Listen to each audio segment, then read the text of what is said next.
परंतु वे भी यह समझते थे कि राज्यपाल पर गोली चलने के बाद शायद वे भी गिरफ्तारी से ना बच सके। स्टूडेंट्स यूनियन ने दोनों ही काम किया करते थे, इसलिए पुलिस की सूची में तो उनका नाम पहले ही मौजूद था।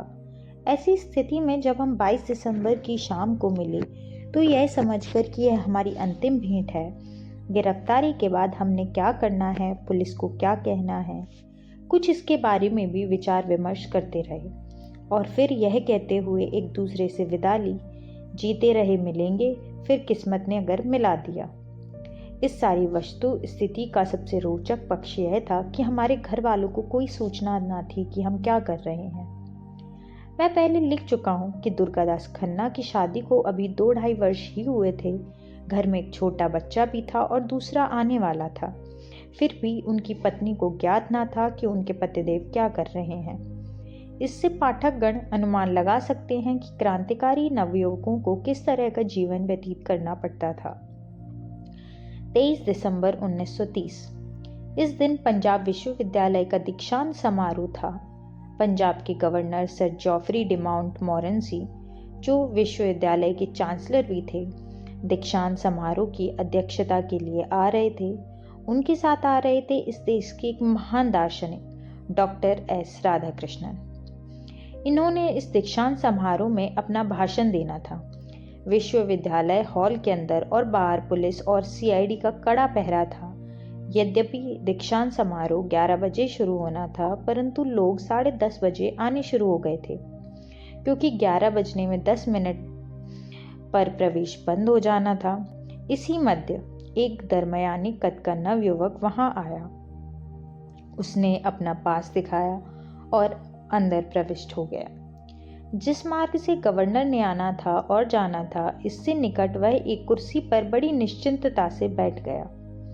10:50 पर गवर्नर डॉक्टर राधाकृष्णन के साथ हाल में प्रविष्ट हुए। सभी लोग खड़े हो गए। गवर्नर और उनके अतिथि एक जुलूस के रूप में मंच पर जाकर बैठ गए और दीक्षांत की कार्रवाई आरंभ हो गई। जैसा कि मैं पहले भी लिख चुका हूँ, कमला ने भी इस दिन उपाधि प्राप्त करनी थी। इस हाल में केवल 2 ही व्यक्तियों को पता था कि कुछ होने वाला है, एक हरिकृष्ण और दूसरी कमला। परंतु न हरिकृष्ण को ज्ञात था कि कमला कौन है और कहाँ बैठी है, न कमला को ही पता था कि हरिकृष्ण कौन है और कहाँ बैठा है। वह केवल इतना जानती थी कि कुछ होने वाला है। इस प्रतीक्षा में वह इधर उधर देखती रही, परंतु कुछ न हुआ। 12:50 पर दीक्षांत समाप्त हो गया। गवर्नर और डॉक्टर राधाकृष्णन जिस प्रकार जुलूस के रूप में आए थे, वैसे ही वापस चल पड़े। कमला को बड़ी निराशा हुई।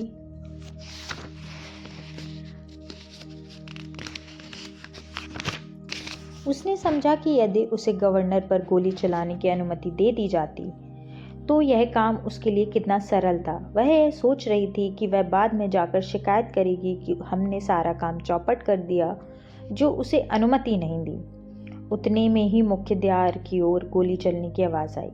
एक के बाद दूसरी और तीसरी गोली चली। तुरंत सारे हॉल में भगदड़ मच गई। बड़े बड़े लोगों ने कुर्सियों और मेज़ों के नीचे छिपना शुरू कर दिया। कमला ने मुझे बाद में बताया कि बड़े बड़े राय बहादुर और खान बहादुर कुर्सियों के नीचे छिपने का प्रयत्न कर रहे थे।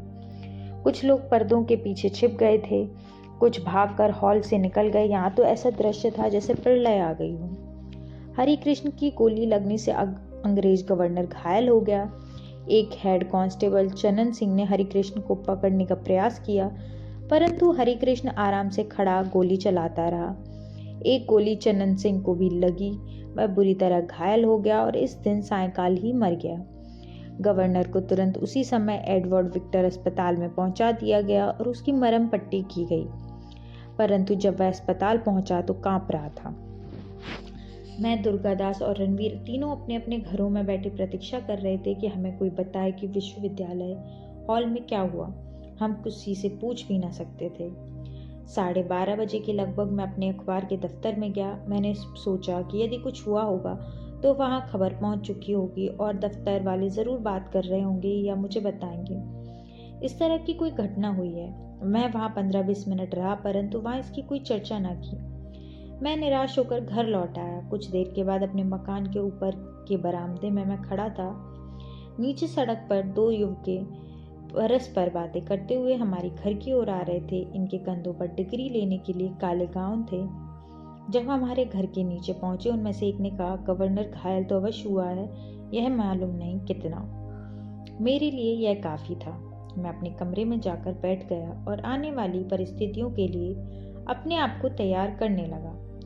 सायंकाल पिताजी दफ्तर से लौटे तो सीधा मेरे कमरे में आए। कहने लगे कि तुमने सुना है जो आज कुछ विश्वविद्यालय हॉल में हुआ है। मैंने उन्हें बताया कि सब कुछ तो नहीं सुना, कुछ सुन चुका हूँ। उन्होंने कहा कि इसमें तुम्हारा हाथ तो नहीं है। यदि है तो मुझे अभी बता दो। तुम गिरफ्तारी से तो ना बच सकोगे, मगर मुझे पता होना चाहिए कि वास्तविकता क्या है। शायद बाद में मुकदमे की पैरवी करनी पड़े। मैंने कह दिया कि इसमें मेरा कोई हाथ नहीं।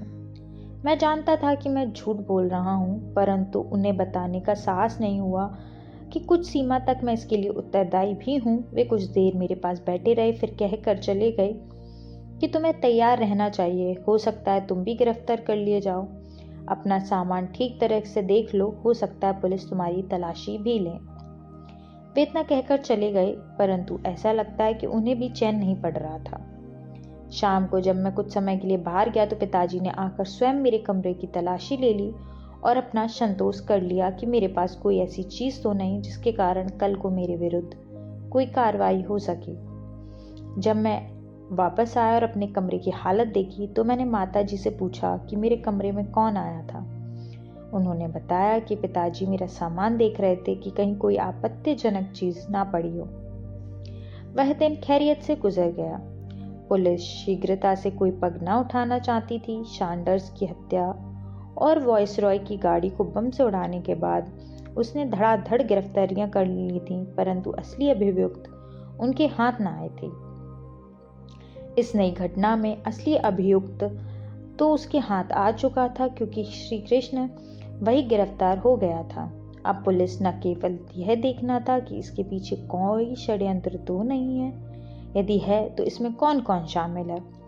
इसका पता उसे केवल हरि कृष्ण ही दे सकता था, परंतु वह बोल नहीं रहा था, इसलिए पुलिस कोई गिरफ्तारी नहीं कर रही थी। राज्यपाल पर गोली चलने की खबर सारे देश में बिजली की तरह फैल गई। सभी समाचार पत्रों ने मुख्य रूप में यह खबर प्रकाशित की और लिखा कि इस घटना ने सरकार की आंखें खुल दी हैं और उसे पता चल जाना चाहिए कि उसके विरुद्ध लोगों में कितनी घृणा फैल रही है। यदि एक राज्यपाल भी सुरक्षित नहीं रह सकता तो कौन रह सकेगा। दूसरी ओर सारे देश में पंजाब की धाक बैठ गई कि पंजाब के नवयुवक अभी जीवित हैं। बहुत समय से इस तरह की कोई घटना न हुई थी। बंगाल में अवश्य हो रही थी, परंतु पंजाब या यूपी में कुछ न कुछ हुआ था। अब एकदम सारे देश का ध्यान पंजाब की ओर चला गया। उधर मैं, दुर्गादास और रणबीर भी एक मुश्किल में फंसे थे। पुलिस ने हमारी निगरानी अधिक कड़ी कर दी थी, इसलिए हमारा परस्पर अधिक मिलना ठीक ना था और सरल भी ना था, परंतु यह आवश्यक बहुत था। रणबीर का सीआईडी के कुछ ऐसे अफसरों के साथ संपर्क था जिनके द्वारा उसे कई खबरें मिल जाती थीं और हमें पता चलता रहता था कि पुलिस अब क्या कर रही है। इसके लिए यह जरूरी था कि हम परस्पर मिलते रहें और विचार विमर्श करते रहें, परंतु जो गतिरोध पैदा हो गया था वह भी अधिक समय तक कायम नहीं रह सकता था। पुलिस ने कुछ ना कुछ तो कार्रवाई करनी थी और वह उसने 26 दिसंबर को शुरू कर दी थी, जब उसने रणबीर को गिरफ्तार कर लिया। 28 दिसंबर को मुझे और दुर्गादास खन्ना को गिरफ्तार कर लिया गया। चौथी बार जेल में कुछ और व्यक्तियों को भी गिरफ्तार किया गया, जिनमें एक कामरेड एहसान इलाही भी थे। जहां तक मुझे मालूम है इस घटना से उनका कोई संबंध नहीं था, किंतु जैसा कि ऐसे अवसर पर पुलिस किया करती थी, जितने भी क्रांतिकारी झुकाव के युवक हुआ करते थे उन्हें धर लिया जाता था, बाद में चाहे रिहा कर दिया जाए। 28 दिसंबर की प्रातः अभी मैं सो रहा था, पुलिस ने हमारा मकान घेर लिया। पिताजी प्रातः सैर पर जाया करते थे। वे बाहर निकले तो पुलिस खड़ी थी। वे समझ गए, पुलिस वालों से बात किए बिना ही अंदर लौट आए और आकर मुझे जगाया, कहा कि उठो, तैयारी करो, पुलिस आ गई है। मेरी माताजी भी उठ खड़ी हुई। उन्होंने मेरा सामान बांधा, मेरा नाश्ता तैयार किया। इतने में पुलिस अंदर आ गई। पुलिस इंस्पेक्टर ने कहा कि वह तलाशी लेना चाहता है। पिताजी ने कहा, बड़ी खुशी से ले सकते हैं, किंतु वह एक शरीफ मुसलमान नौजवान था। इसने पिताजी से कहा कि मुझे क्षमा कीजिए, एक ड्यूटी पूरी करनी है, नहीं तो दिल नहीं चाहता कि आपको कोई कष्ट दूं। यदि मुझे स्वयं ही कोई चीज़ दे दे तो जो मैं कह सकूं कि तलाशी के मध्य प्राप्त की है, तो मैं इस कष्ट से बच जाऊंगा और आपको भी तकलीफ नहीं होगी। किंतु पिताजी तो एक दिन पहले स्वयं ही मेरी तलाशी ले चुके थे। उन्होंने भी बिना तकल्लुफ से कह दिया, तलाशी तो मैं ले चुका हूँ, अब आप क्या लेंगे। इस पर उस इंस्पेक्टर ने कहा, यदि आप अनुमति दें तो मैं रस्म भी पूरी कर लूं। जब पिताजी ने उससे कहा कि वह शौक से अपना काम करे और उन्हें कोई शिकायत नहीं हुई, तो वह मेरे कमरे में दाखिल हुआ और 2-4 मिनट के बाद इकोनॉमिक्स की एक पुस्तक उठाकर वापस आ गया। उसने रिपोर्ट कर दी कि तलाशी ले ली गई है, किंतु आपत्तिजनक चीज नहीं मिली। उन दिनों की घटनाएं याद करता हूं तो एक स्पष्ट रूप में दिमाग में आती है, वह यह है कि कुछ पुलिस अधिकारी, विशेषतः नौजवान अधिकारी और उनमें भी अधिकतर मुसलमान, हमारे लिए अपने हृदय में बहुत अधिक सहानुभूति रखते थे। मुझे एक मिसाल ऐसी याद नहीं जब किसी नौजवान पुलिस अफसर ने हमें तंग किया हो। सिपाही तंग करते थे इस ख्याल से कि शायद उनकी पदोन्नति हो जाए, या फिर बड़े बड़े अधिकारी तंग करते थे। लाहौर के शाही किले में 2 अफसरों के साथ मेरा वास्ता पड़ा था। एक थे खान बहादुर सैयद अहमद शाह और दूसरे खान बहादुर नियाज अहमद थे। दोनों उच्च पदों पर नियुक्त थे, किंतु बहुत ही शराफत से हमारे साथ पेश आते थे। इस विषय में आगे चलकर लिखूंगा। इस समय तो केवल उस नौजवान इंस्पेक्टर का ही उल्लेख करना चाहता हूँ जो मुझे गिरफ्तार करने आया था। मेरे कमरे की रस्मी तलाशी लेने के बाद उसने कहा कि मैं कुछ नाश्ता ले लूं, मालूम नहीं खाना किस समय मिले। माताजी ने जल्दी से मेरे लिए कुछ भी तैयार कर दिया, किंतु तथ्य यह है कि मेरी भूख उस समय बिल्कुल उड़ चुकी थी। घर वालों को तो कुछ मालूम ना था, किंतु मुझे तो मालूम था कि यह गिरफ्तारी क्यों हो रही है और इसका परिणाम क्या हो सकता है। थोड़ी देर बाद मुझे फिर बॉरेस्टर जेल पहुंचा दिया गया। पिछले वर्ष दिसंबर के महीने में जब वायसरॉय की गाड़ी पर बम फेंका गया था, तब भी मुझे इसी जेल में रखा गया था। जब हम जेल की ओर जा रहे थे, मुझे पुलिस इंस्पेक्टर ने बताया कि एक पुलिस पार्टी दुर्गादास खन्ना को गिरफ्तार करने गई है, किंतु मेरे जेल पहुंचने तक वे जेल नहीं पहुंचे थे। उस इंस्पेक्टर ने मुझे जेल के डिप्टी सुपरिटेंडेंट को सौंप दिया और धीमे से मेरे कानों में खुदा हाफिज कहकर चला गया। मुझे जेल की एक तन्हा कोठरी में बंद कर दिया गया। यह मेरी चौथी गिरफ्तारी थी और 3 दिसंबर जेल में गुजारने के लिए मैं यहाँ पहुँच गया था। दिसंबर 1928 में सैंडर्स की हत्या, दिसंबर 1929 में वायसरॉय की गाड़ी को बम से उड़ाने का प्रयास और अब दिसंबर 1930 में पंजाब के गवर्नर की हत्या का षड्यंत्र। 3 दिसंबर मेरे जेल में ही गुजरे थे। उन दिनों पुलिस हवालात में रहने की बजाय जेल में रहने को अध्यमान दिया जाता था, क्योंकि जेल में इतनी सख्ती नहीं होती थी जितनी कि हवालात में। किंतु इस बार की जेल हवालात से भी बुरी प्रमाणित हुई। जेल में एक चक्की अहाता हुआ करता था। छोटी छोटी कोठरियों में उन व्यक्तियों को बंद कर दिया जाता था जिन्हें कोई दंड देना हो। किसी जमाने में उन कोठरियों में चक्की लगी होती थी। जब जेल वालों ने किसी को दंड देना हो तो वह उस कोठरी में बंद कर दिया जाता था और उसे कुछ दाने दिए जाते कि सारा दिन बैठा चक्की पीसता रहे। मुझे भी इस कोठरी में बंद कर दिया गया। वहां चक्की तो ना थी, किंतु कोठरी इतनी छोटी थी कि उसमें एक चारपाई भी नहीं आ सकती थी। यह भी सहन हो जाता यदि आसपास की कोठरियों में कोई और रहता जिससे बात हो सकती। मुझे 24 घंटे इस कोठरी में बंद रखा जाता। आधे घंटे के लिए प्रातः और आधे घंटे के लिए साय को यह कोठरी खोल दी जाती। मैं बाहर आ जाता, किंतु नीचे धरती ऊपर आकाश के सिवा वहां और कुछ नजर नहीं आता। जेल के मध्य एक ऊंचा बुर्ज बना हुआ था। उस पर एक व्यक्ति खड़ा होकर चारों ओर देखता रहता कि कोई कैदी दीवार लांघकर भागने का प्रयास ना करे। हर 5-7 मिनट बाद वह ऊपर से कह देता, सब अच्छा। रात के इस अंधेरे और सन्नाटे को चीरती हुई आवाज़, उसकी आवाज़ सारी जेल में फैल जाती। किंतु ये काफ़ी ना था। हर वार्ड का एक वार्डर था। वह सारी रात अपने वार्ड में घूमता और एक एक कैदी की कोठरी के बाहर खड़ा होकर जोर से चिल्लाता, बोल जवान। यदि कैदी आगे से जवाब दे दे तो ठीक, नहीं तो वह वार्डर साहब कोई गाली छोड़ते ना थे जो वे प्रयुक्त ना करते थे। किंतु जब वे भगत सिंह और यतीन्द्र नाथ दास ने राजनयिक कैदियों की स्थिति के सुधार के लिए भूख हड़ताल की थी, राजनयिक कैदियों के लिए गाली गलौज का प्रयोग नहीं होता था। बोल जवान कहकर वह कमबख्त रात भर सोने नहीं देता था। जेल पहुंचने के बाद मुझे यह जानने की उत्सुकता थी कि रणवीर और दुर्गादास कहाँ थे, किंतु इसका कुछ भी पता नहीं चल रहा था। एक तो मेरे पड़ोसी में कोई था ही नहीं। इस साम्राज्य का मैं अकेला ही मालिक था। कोई दूसरा कैदी डर के मारे मेरे निकट न फटक सकता था।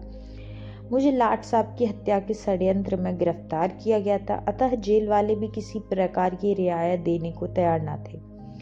इनसे तो पुलिस वाले ही अच्छे थे जो शराफत से पेश आते थे। जेल में हमारे साथ इस प्रकार व्यवहार किया जा रहा था जैसे हम कोई डांका डाल कर आए हैं। इसलिए 24 घंटे कोठरी में बंद रखा जाता था। किसी से मिलने की अनुमति नहीं दी जाती थी। बाहर से किसी ने आकर क्या मिलना था, जेल में बंद कैदी भी ना मिल सकते थे। यह मेरी चौथी गिरफ्तारी थी, किंतु इस बार एक नई दुनिया देखने में आई। वस्तुतः यहाँ कोई दुनिया थी ही नहीं। ऊपर आकाश था, नीचे जमीन और सामने मेरी कोठरी की लोह सींचें। यही मेरी दुनिया थी। मेरी कोठरी में दाएं और बाएं दो और तीन अन्य कोठरियां भी थीं, किंतु वे सब खाली थीं, क्योंकि मेरे निकट किसी को आने की अनुमति न थी। जिस प्रांगण में मेरी एक कोठरी थी, कभी उसका दरवाजा खोल दिया जाता, कभी बंद कर दिया जाता। मैं इस प्रांगण में घूम सकता था, किंतु वहां बात करने को कोई न था।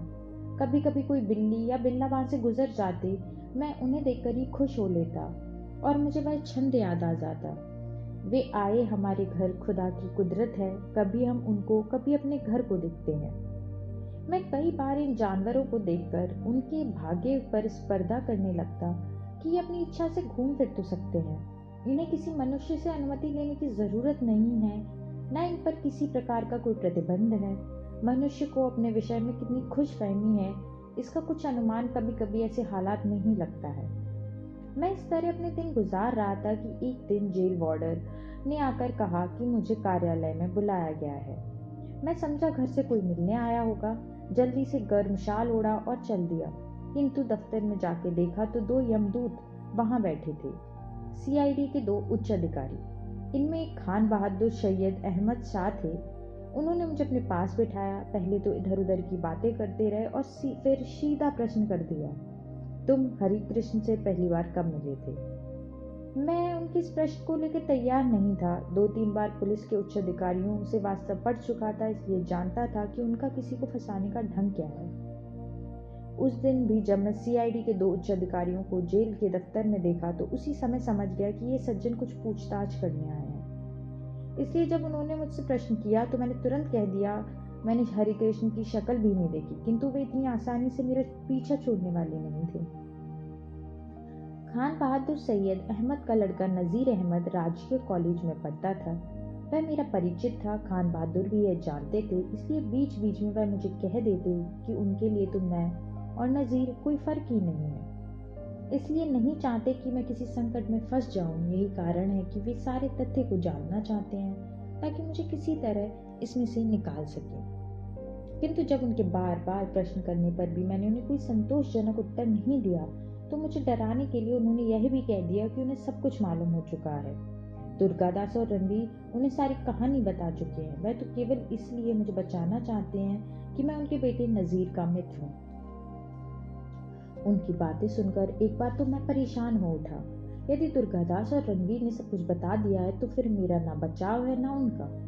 कुछ समझ में नहीं आ रहा था कि वास्तविकता क्या है। मैं उस समय एक ऐसी उलझन में फंस गया था कि वहां से भाग जाना चाहता था। मन यह मानने को तैयार ना था कि दुर्गादास और रणवीर कभी गद्दारी कर सकते हैं। खान बहादुर कुछ ऐसे ढंग से बातें कर रहे थे कि मेरे मन पर यह प्रभाव पड़ रहा था कि ठीक ही कुछ गड़बड़ है।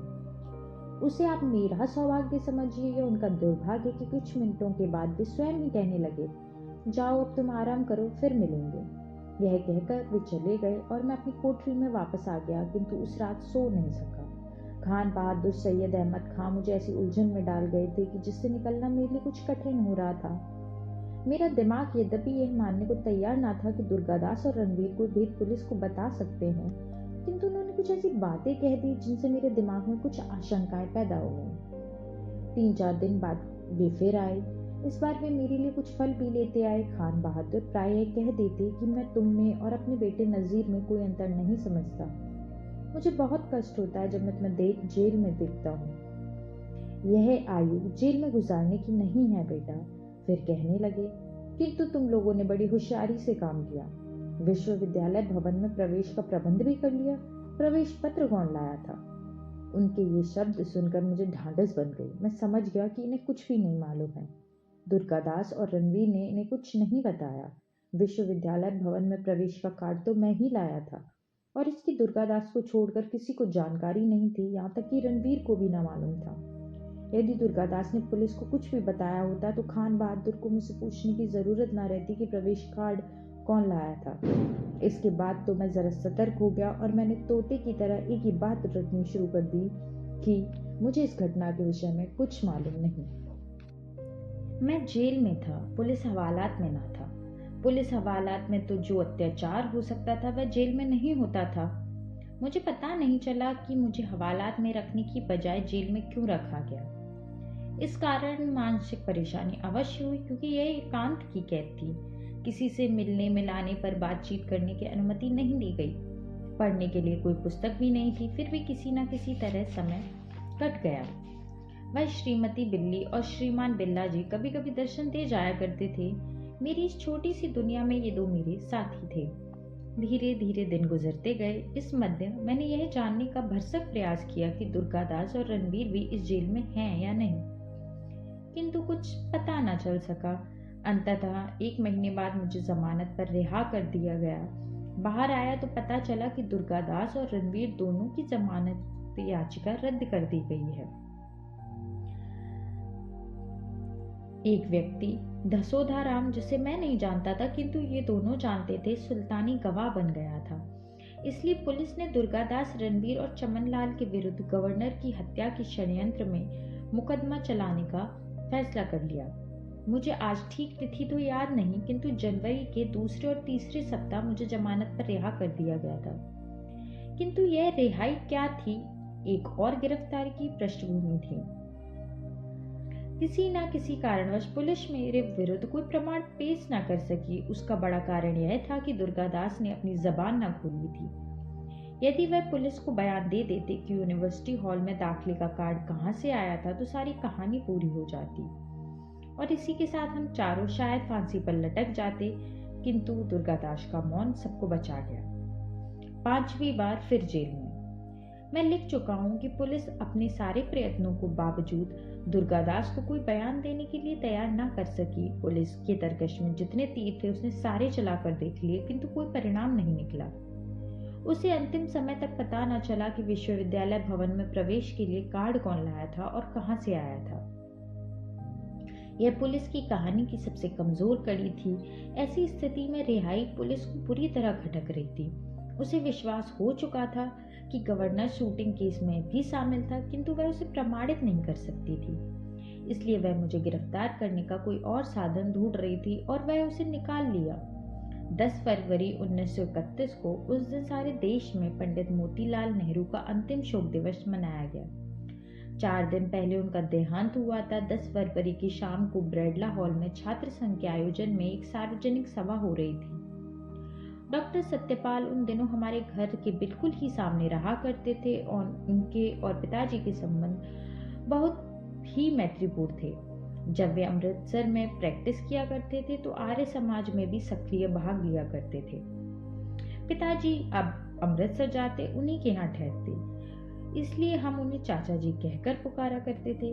पंजाब कांग्रेस के एक बहुत बड़े नेता थे पिताजी, और उनकी विचारधारा में कई बार टक्कर हो जाया करती थी। इसका प्रभाव उनके परस्पर संबंधों पर पड़ता था। वे कई महीनों आपस में मिलते नहीं थे, किंतु डॉक्टर सत्यपाल हमें बच्चों की तरह प्यार करते थे। मेरी माता जी की भी बड़ी इज्जत करते थे। उन्हें सदा भाभी जी कहकर पुकारते थे। इस तरह पिताजी भी डॉक्टर सत्यपाल के परिवार से मिलते रहते थे। उनकी पत्नी और लड़कियां प्राय हमारे घर आती रहती थीं।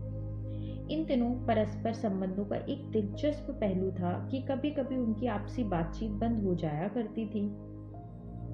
समाचार पत्रों के माध्यम से वे एक दूसरे की आलोचना भी किया करते थे, परंतु दोनों परिवारों के संबंधों में कोई प्रभाव न था। विशेषतः वे एक दूसरे के बच्चों को अपने ही बच्चे समझते थे। ऐसी हालत में मेरा डॉक्टर सत्यपाल के यहाँ आना जाना रहता था। 10 फरवरी की शाम को मैं उनके पास चला गया। उनके साथ गाड़ी में बैठकर उस बैठक में चला जाऊंगा जो ब्रैडला हॉल में पंडित मोतीलाल नेहरू के शोक में होनी थी। कोई 4 बजे के लगभग हम दोनों वहां से निकले। डॉक्टर सत्यपाल टहलते हुए अपनी कोठी के बाहर आए। मैं भी उनके पीछे पीछे ही था। मैंने देखा कि हमारी कोठरी के आगे मोटर खड़ी है। उसके पास 2 पुलिस के सिपाही खड़े हैं।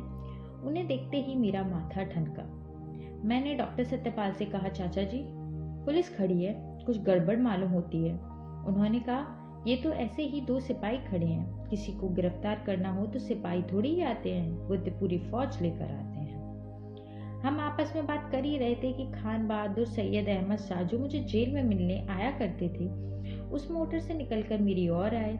मैंने उनसे पूछा तो मजाक में कहने लगे, तुम्हारे बिना दिल नहीं लगता। मैंने सोचा चलो वीरेंद्र से मिलाऊं। मैंने कहा, क्या आदेश है? कहने लगे, आदेश क्या, तुम दिन भर इधर उधर घूमते रहते हो, कुछ दिन आराम करो। मैंने कहा, आपका अभिप्राय क्या है? तो कहने लगे कि आपको लेने आया हूँ। इस पर डॉक्टर सत्यपाल ने, जो मेरे पास खड़े थे, पूछा, किस कानून के अधीन गिरफ्तार करोगे? खान बहादुर ने अपनी जेब से वारंट निकालकर दिखाया। यह गिरफ्तारी 1818 के 3 रेगुलेशन के अंतर्गत हो रही थी। यह एक बहुत पुराना कानून था जिसके माध्यम से सरकार बिना मुकदमा चलाए जिसे भी जब चाहे तब जेल में रख सकती है। इसकी स्वीकृति उसे गवर्नर जनरल यानी कि भारत के वाइसरॉय से लेनी पड़ती थी। जिसे गिरफ्तार किया जाता था, 3 महीने बाद उसे बताया जाता था कि उसके विरुद्ध आरोप क्या है। उसका उत्तर हाई कोर्ट में एक जज के सामने पेश किया जाता था, जो फैसला करता था कि उसकी नजरबंदी उचित है या नहीं। जिन्हें इस कानून के अंतर्गत नजरबंद किया जाता था, उन्हें 75 रुपए मासिक खर्च के लिए दिया जाता था। जब मैं गिरफ्तार हुआ, इस कानून के अधीन सारे देश में केवल 8 व्यक्ति नजरबंद थे। इसमें एक महात्मा गांधी और दूसरे सुभाष चंद्र बोस भी थे। खान बहादुर सैयद अहमद शाह ने जब गिरफ्तार वारंट दिखाया तो डॉक्टर सत्यपाल ने ब्रैडला हॉल की सभी सभा में जाने का ख्याल स्थगित कर दिया। वे मुझे लेकर हमारी कोठी में आ गए। पिताजी अपने कार्यालय में कुछ बैठे लिख रहे थे। उन्होंने खान बहादुर को पहली बार देखा था, इसलिए समझ ना सके कि मामला क्या है। डॉक्टर सत्यपाल ने उन्हें बताया कि ये वीरेंद्र को गिरफ्तार करने आए हैं।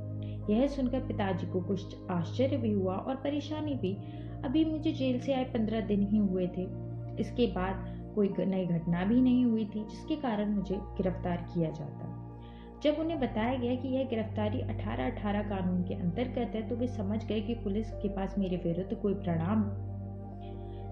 प्रमाण नहीं है।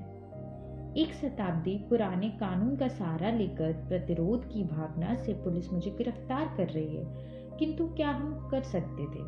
वे मेरे साथ अंदर चले गए, माताजी को बुलाया और उन्हें मेरा सामान बांधने को कहा। वे तो स्तब्ध रह गईं। कुछ समझ में नहीं आ रहा था कि क्या हो रहा है। कोई नई बात नहीं हो रही थी, तो अब गिरफ्तारी क्यों? इसका उत्तर किसी ना किसी के पास न था। इसका उत्तर किसी के भी पास न था। जब पिताजी ने खान बहादुर से पूछा कि किस आधार पर गिरफ्तार किया जा रहा है, तो उन्होंने भी कह दिया कि उन्हें मालूम नहीं। उन्हें बुलाकर केवल आदेश दिया गया है कि वीरेंद्र को गिरफ्तार करके सेंट्रल जेल पहुंचा दो। वे तो केवल इस आदेश का पालन कर रहे हैं। इन दिनों हमारे घर में एक ईरानी लड़की रहा करती थी। उसकी आयु 8-9 वर्ष होगी। ईरान से भारत आती हुई वह अपने रिश्तेदारों से बिछड़ गई थी। किसी ने पिताजी से कह दिया कि इस लड़की का कोई वारिस नहीं है, इसे अनाथालय भेज दिया जाए। पिताजी ने उसे अपनी लड़की बना लिया और अपने ही घर में रख लिया। वह हमारे परिवार का एक अंग बन गई। जब मैं घर से चलने लगा तो सबसे अधिक वह रोने लगी। उसे समझाते समझाते माता जी की भी अपने आप को संभाल ना सकी। उसे समझाते समझाते माता जी भी अपने आप को संभाल ना सकी। इस गिरफ्तारी का सबसे खतरनाक पक्ष यह था कि उसकी कोई अवधि ना थी। जब तक सरकार जेल में रखना चाहे रख सकती थी। बहादुर पुलिस के सिपाहियों ने मेरा सामान उठाकर मोटर में रख दिया। मैं भी खान बहादुर के साथ उसमें सवार हो गया। घर वाले बाहर खड़े देखते रहे। हम फिर जेल की ओर चल दिए। कुछ क्षणों में हमारी मोटर लाहौर सेंट्रल जेल के बड़े फाटक के आगे खड़ी हो गई। मैं बोरिस्टल जेल में तो रह चुका था, किंतु सेंट्रल जेल में पहली बार आया था। किसी समय इस जेल में मेरे पिताजी रहा करते थे। मैं उन्हें मिलने आया करता था। रीति की विडंबना देखिए कि अब मैं इसमें रहूंगा और वे मुझे मिलने आएंगे। आगामी 6-7 महीनों तक यही मेरा घर होगा। लाहौर सेंट्रल जेल में पहुंचने के बाद कुछ समय वहां दफ्तर में बैठना पड़ा। उतनी देर में पुलिस कॉमरेड एहसान इलाही को भी गिरफ्तार करके ले आई। उन्हें भी इस कानून के अधीन गिरफ्तार किया गया था। उन्हें देखकर मुझे कुछ संतोष हुआ। मैंने दिल ही दिल में कहा, खूब गुजरेगी जो मिल बैठेंगे दीवाने दो। पहले मैं समझ रहा था कि शायद मैं अकेला ही शाही कैदी बनाया गया हूँ। जब एहसान इलाही आए तो हम 2 हो गए, लेकिन जब जेल के अंदर पहुंचे तो हम 3 हो गए। एक और कॉमरेड फजल इलाही कुर्बान 2-3 मास पहले से ही वहां इसी कानून के अधीन नजरबंद थे। हम तीनों को एक ही कमरे में रख दिया गया। दीवानी अहाता नाम से एक लंबा कमरा था। इसमें बाहर एक छोटा सा सेहन था, एक और स्नान करने की जगह, दूसरी ओर रसोई बनी हुई थी। किसी समय दीवानी अपराधों में कैद अभियुक्तों को वहां रखा जाता था। अब हम तीनों को वहां रख दिया गया था। चूंकि हम शाही कैदी थे, हम अपने घर के कपड़े पहन सकते थे, घर का खाना भी मंगवाना चाहे तो मंगवा सकते थे। इसके साथ ही सरकार की ओर से हमें 75 रुपए प्रति मास खर्च मिलता था, जो उस समय बहुत ज्यादा था। प्रतिदिन घर से खाना मंगवाना संभव ना था। मेरे घर से तो शायद आ भी जाता था, लेकिन मेरे जो बाकी के 2 साथी थे, उनके घर वालों के साधन ऐसे ना थे कि वे 1 या 2 नौकर इसी काम के लिए रखें जो प्रतिदिन जेल में उनका खाना पहुंचाएं। और फिर सरकार की ओर से हमें 75 रुपए मासिक प्रति व्यक्ति मिलता था। साथ ही जेल में बड़े अच्छे रसोइये मिल जाते थे जो हमें खाना बनाकर तैयार कर देते थे। जेल वालों ने एक बहुत ही अच्छा रसोइया दे दिया। सामान बाहर से आ जाता था, खाना वहीं पक जाता था, इसलिए कोई परेशानी उत्पन्न न हुई। लेकिन मेरे लिए कठिनाई अवश्य उत्पन्न हो जाती थी। वह था कि एहसान इलाही और फजल इलाही दोनों मांस भक्षक थे और मुझे मांस से सख्त घृणा थी। वे चाहते थे कि जब हमें 75 रुपए मासिक मिलते हैं तो क्यों ना गोश्त मंगवाएं। मैं तो इसे देख भी ना सकता था। इस बार कई बार आपस में कुछ झगड़ा भी हो जाता, लेकिन वे अपनी जगह सच्चे थे और मैं अपनी जगह सच्चा। कोई 3 मास बाद फजल इलाही कुर्बान को मुल्तान जेल में तब्दील कर दिया गया। एहसान और मैं लाहौर जेल में रह गए। हमारा आपस में समझौता हो गया। इसके लिए सप्ताह में 2 बार मांस पकेगा और वह भी रसोई से बाहर। शेष हम दोनों का सब कुछ इकट्ठा था। एक रसोई रखने में दोनों का लाभ था, इसलिए एहसान इलाही मेरी बात मान गए।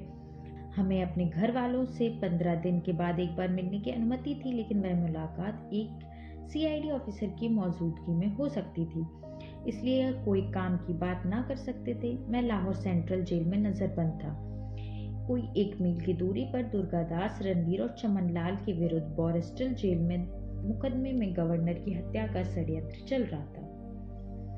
इसका सारा हाल समाचार पत्र में प्रकाशित हो जाता था। वह तो मैं पढ़ लेता था, लेकिन इसके अतिरिक्त यदि कुछ पूछना चाहूं तो वह घर वालों से ना पूछ सकता था, क्योंकि CID का अधिकारी सिर पर ही बैठा होता था। इस प्रकार हमारी जेल की नई जिंदगी शुरू हो गई। उन्हीं दिनों मुझे अपने एक सम्मानीय बुजुर्ग से प्यार व कृपा का जो अनुभव हुआ, उसे मैं जीवन भर नहीं भूल सकता। वे थे अमृतसर के महाशय रतन चंद्र रत्तू। वे भी इन्हीं दिनों इसी जेल में उम्र कैद की सजा काट रहे थे। 1919 में मार्शल लॉ के दौरान वे गिरफ्तार हुए थे। पहले उन्हें फांसी की सजा हुई थी, बाद में वह उम्र कैद में बदल गई थी। वे 7-8 वर्ष काले पानी में भी रहे और अब उनके कुछ समय से लाहौर सेंट्रल जेल में सजा काट रहे थे। पिताजी के साथ उनकी बड़ी मैत्री थी। बल्कि दोनों एक दूसरे को भाई की भांति समझते थे। जेल के नियमों के अनुसार जब कोई कैदी 8-10 वर्ष काट लेता है तो उसे या तो कोई जिम्मेदारी का पद दे दिया जाता है या कोई और इस प्रकार के काम उसके जिम्मे लगा दिए जाते हैं जिसके द्वारा उनकी शेष कैद सुगमता से कट जाए। महाशय रत्तो एक बहुत ही ईमानदार व्यक्ति समझे जाते थे, इसलिए उन्हें जेल का स्टोर कीपर बना दिया गया। साल भर में जेल के कैदियों के लिए जिनकी संख्या उस समय कोई 3000 के लगभग थी, लाखों रुपयों का सामान बाहर से आता। वह सारा महाशय रद्दों के सुपुर्द होता। बड़े बड़े ठेकेदार जो यह सामान लाते जेल के अंदर आकर महाशय जी के पास बैठे रहते। इसका एक लाभ यह भी हुआ कि महाशय जी को जिस चीज की जरूरत होती बाहर से आ जाती। जिस रात में जेल पहुंचा, दूसरी प्रातः अपने सहन में टहलने लगा। कुछ देर के बाद पगड़ी पहने भारी शरीर का एक व्यक्ति मेरे पास से गुजरा और मुझे नमस्ते की और कहा, बेटा कोई तकलीफ तो नहीं? मैं उन्हें ना पहचान सका क्योंकि इससे पहले मैंने उन्हें देखा नहीं था। उनका नाम जरूर सुना था किंतु मिलने का अवसर नहीं मिला था। जिस प्यार से उन्होंने बात की मैं बहुत प्रभावित हुआ। जेल में कोई इस ढंग से बात कर जाए इसकी अपेक्षा नहीं की जा सकती थी। मुझे कुछ पता नहीं चला कि वह कौन है, किंतु शाम को एक कैदी कुछ और मिठाई लेकर आया। जब मैंने उससे पूछा कि कहाँ से लाया तो उसने कहा लाला जी ने भेजी है। मैं भी ना समझ सका क्योंकि मुझे मालूम ना था कि महाशय रत्तो को जेल में कैदी लाला जी बुलाते हैं। मैंने वे फल व मिठाई रख ली। 2 दिन बाद उन्होंने मेरे लिए हलवा बनाकर भेज दिया। इस पर एहसान इलाही ने मुझे कहा कि लाला जी की हर चीज मत लेते जाओ। मालूम नहीं है कौन है, कोई सीआईडी का ये आदमी ना हो जो तुम्हें फंसाने के लिए यह सब कुछ भेज रहा हो। पता तो कर लो कि ये कौन है। अंततः तुम्हारे लिए इसके दिल में एकदम से ये प्यार कहाँ से उमड़ आया है। एहसान की बात मुझे पसंद आई। मैंने वह हलवा वापस कर दिया। ऐसा मालूम होता है कि जो कैदी ये लेकर आया था उसने जाकर हमारी सारी बात महाशय जी को सुना दी। घंटे भर के बाद एक और कैदी आया तो उनकी एक चिट्ठी लेकर मेरे पास आया था। उसमें उन्होंने लिखा था कि वह अमृतसर के महाशय रत्नचंद्र रत्तो हैं, मेरे पिताजी के बहुत गहरे मित्र हैं। बचपन में वह मुझे अपनी गोद में खिलाते रहे हैं। उन्हें जब से पता चला है कि मैं इस जेल में आ गया हूँ, उन्हें चैन नहीं पड़ रहा। वह मुझे जेल से हर संभव सुविधा और आराम पहुंचाना चाहते हैं, किंतु चूंकि मुझसे मिलने की मनाही थी अतः वे स्वयं नहीं आते। किसी के हाथ उन्होंने यह फल और मिठाई भेजी है। उन्होंने यह भी लिखा कि वे प्रतिदिन मेरे पास एक विश्वास पात्र आदमी भेज दिया करेंगे। मुझे जिस चीज की जरूरत हो मैं उसे बता दूंगा, वे उसका प्रबंध कर देंगे। बाद में महाशय जी ने मुझसे मिलने की अनुमति भी मांगी, किंतु वह ना मिली। उनका पत्र पढ़कर मैं बहुत लज्जित हुआ। उनका उल्लेख कई बार हमारे घर में हुआ करता था। पिताजी की जबानी उनका नाम भी कई बार सुना था, किंतु भाग्य की विडंबना देखिए कि मैं उनके दर्शन होते हुए ऐसी प्रतिकूल परिस्थिति में, जबकि हम एक दूसरे से बात भी नहीं कर सकते थे। किंतु मैं जितने दिन लाहौर सेंट्रल जेल में रहा, महाशय रत्तो की कृपा मुझ पर बनी रही। वे मेरा इस प्रकार ख्याल रखते थे जिस तरह एक पिता अपने पुत्र का रखता है। वे जिस कोठड़ी में रहते थे, प्रातः सायं वहां आते जाते हमारी कोठड़ी के आगे से गुजरते। मैं भी वहां खड़ा उनकी प्रतीक्षा करता रहता। जब वे आते तो मैं दूर से उन्हें झुककर प्रणाम कर देता और वे भी हाथ उठाकर आशीर्वाद दे देते। यह 1931 की घटना है। 45 वर्ष गुजर जाने पर भी मैं उन्हें नहीं भूल सका। शायद इस जीवन में कभी भूल भी ना सकूं। जेल क्या था? पशुओं की एक बस्ती थी। इसमें मुझे यदि कोई मनुष्य नजर आता तो वह महाशय रत्तो थे। कई बार सोचता हूँ कि ऐसे मनुष्य अब धीरे धीरे संसार से मिटते जा रहे हैं। लाहौर सेंट्रल जेल में पहुंचने के बाद मेरी हालत उस व्यक्ति जैसी हो रही थी जो एक मकान छोड़कर दूसरे में चला जाता है, किंतु वहां के वातावरण को अपने लिए अनुकूल बनाने में कुछ समय लगता है। मैं तो यह समझता था कि अब काफी समय मुझे यहाँ रहना पड़ेगा, किंतु कितने समय रहना पड़ेगा इसका कोई अनुमान न था। मेरे और एहसान इलाही के आने से पहले फजल इलाही कुर्बान 6 महीनों से यहाँ पड़े थे। उन्हें भी मालूम ना था कि उन्हें कितना समय जेल में रहना पड़ेगा। जिस कानून के अधीन हमें जेल में बंद किया था उसके विषय में हम प्राय कहा करते थे, यह वह कैद है जिसकी कोई म्याद नहीं। अपनी स्वतंत्रता से वंचित होना चाहे वह एक दिन के लिए ही क्यों ना हो, किसी को भी अच्छा नहीं लगता। किंतु जहाँ तक एहसान इलाही और फजल इलाही का संबंध था, ये दोनों सक्रिय राजनीतिक कार्यकर्ता थे। लगभग उनका पेशा भी यही था। उनका अपना ना तो कोई कारोबार, ना मेरी तरह वे किसी कॉलेज में पढ़ते थे। आयु में दोनों मुझसे बड़े थे, किंतु विवाह किसी का भी नहीं हुआ था। फजल इलाही कुर्बानी एक टकसाली ढंग के कम्युनिस्ट थे। गुप्त रूप से एक दो बार रूस भी हो आए थे। इनके साथ जब किसी समस्या पर बहस होती तो वे प्राय घूम फिरकर उसे लेनिन और मार्क्स पर ही ले आते। उन दिनों इस प्रकार की कम्युनिस्ट सरकार की नज़रों में संदिग्ध समझे जाते थे। फजल इलाही कुर्बान के विषय में उस प्रकार की सरकार को भी यह शक था कि वह इस देश में रूस का एजेंट है, इसलिए उसे जेल में डाल दिया गया था। दूसरी ओर एहसान इलाही नौजवान भारत सभा में काम करते थे। एक राष्ट्रवादी मुस्लिम नौजवान थे। किसी कॉलेज में उन्होंने कोई डिग्री तो प्राप्त ना की थी, किंतु पढ़े लिखे और स्वाध्याय का स्वभाव भी था। वे राष्ट्रवादी थे, अतः फजल इलाही से उन्हें कई बातों में मतभेद रहता था। दोनों में कई समस्याओं पर घंटों बहस होती रहती थी, जो कई बार कुछ कटुता भी ग्रहण कर लेती। किंतु इन दोनों की हालत में एक बात समान थी, इनके परिवारों ने उनकी गतिविधियों में कोई रुचि न थी। न उनके इतने साधन ही थे कि उन्हें बाहर से अच्छी अच्छी किताबें और दूसरा साहित्य पढ़ने के लिए भेज सकते, इसलिए वे इधर उधर से पढ़ने के लिए कुछ सामग्री इकट्ठी करके अपना समय पूरा कर लेते। मेरी स्थिति इनसे कुछ भिन्न थी। जिस समय मैं गिरफ्तार हुआ, बीए के दूसरे वर्ष में पढ़ रहा था। 2 महीने बाद परीक्षा देनी थी। गिरफ्तारी के बाद मैंने सोचा कि अब परीक्षा देने का तो प्रश्न खत्म हुआ। मुझे इसका खेद जरूर था, किंतु अधिक अफसोस ना था। खेद इसलिए था कि मुझे मालूम ना था कितना समय जेल में रहना पड़ेगा। इसके बाद नए सिरे से बीए की तैयारी करना शायद कठिन हो जाए। इस तरह मैं अपनी शिक्षा बीए तक भी पूरी ना कर सकूंगा। उन दिनों भी एक पढ़े लिखे नौजवान के लिए बीए पास करना जरूरी समझा जाता था। इससे कम वाले को शिक्षित नहीं समझा जाता था। इसलिए मुझे इस बात का खेद अवश्य था कि मेरी गणना गैर शिक्षित लोगों में होगी, किंतु इसका गम अधिक इसलिए ना था कि अंततः यह भी तो एक तरह से बलिदान ही था जो मैं अपने देश के लिए कर रहा था। मेरे पिताजी का दृष्टिकोण इससे कुछ भिन्न था। उन्हें कदापि पसंद ना था कि उनका बेटा बीए पास भी ना कर सके। उन्हें यह मालूम था कि अब अंतिम परीक्षा में 2 माह शेष रह गए हैं। वे जानते थे कि मैंने जो तैयारी करनी थी वह कर ली है।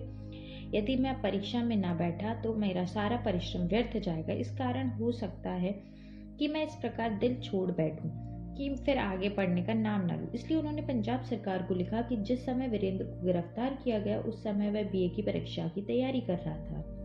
अब 2 मास रह गए हैं। इस तरह सरकार के लिए किसी भी तरह उचित ना होगा कि वह उसे और शिक्षा प्राप्त करने से वंचित कर दे। इसलिए या तो उसे परीक्षा देने के लिए रिहा किया जाए या इसकी परीक्षा की जेल में कोई व्यवस्था की जाए। उन्होंने यह मांग भी की कि उसे जेल में अपनी पास पुस्तकें और पढ़ने की दूसरी सामग्री रखने की अनुमति दी जाए। पहले तो सरकार ने उनकी यह मांग अस्वीकार कर दी थी और कह दिया कि इससे पहले किसी शाही कैदी को इस प्रकार की सुविधाएं उपलब्ध नहीं कराई गई हैं और ना कराई जा सकती हैं। किंतु पिताजी भी पीछे छोड़ने वाले ना थे।